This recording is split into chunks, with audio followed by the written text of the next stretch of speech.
OFW lounge. Pasok tayo guys. So ito yung OFW lounge.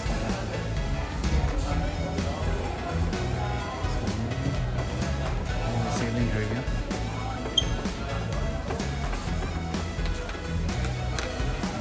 Ticket po na sa ano.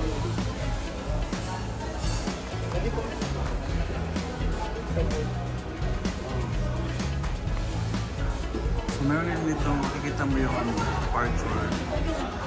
Hindi ka na iiwanan ng ano, hindi ka maiiwanan ng aeroplano. Meron na charge station.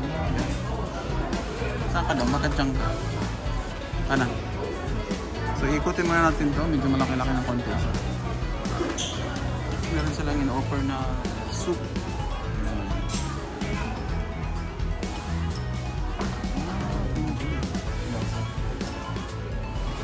Lugaw lang muna. Daily lugaw. Ayan yung pang soup bread. Ano yan? Cheese tingin.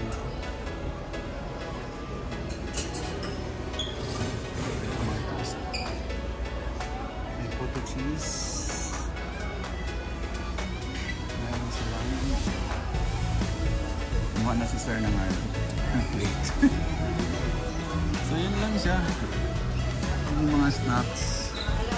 So you can snacks lang. Oh, diba? Maganda na siya. Kapalo to, Jess? Basta nagugutom na siya. Ano siya coffee here? So, flat white, black coffee, cappuccino, mocha. So, mocha pa.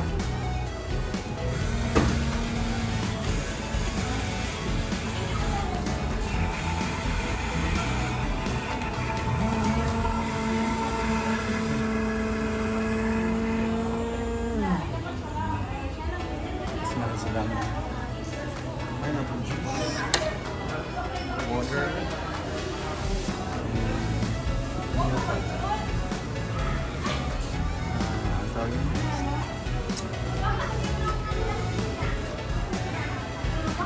orange pa.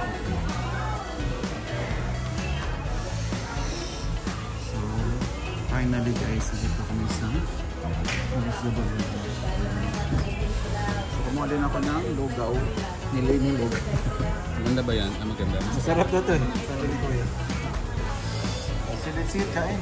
Tikman natin yung lugaw nila. Be?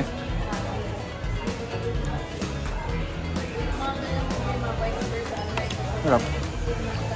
Sarap.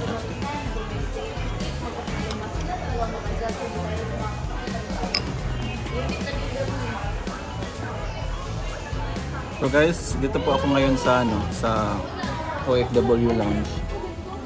So i-rate ko po yung nila dito, services and yung mga pagkain nila. Actually yung tina-serve nila dito, mga light meal.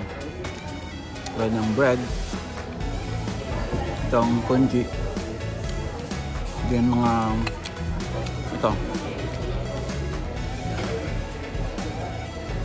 mani at saka mais. Tapos may yung coffee. So i-rate ko siya ng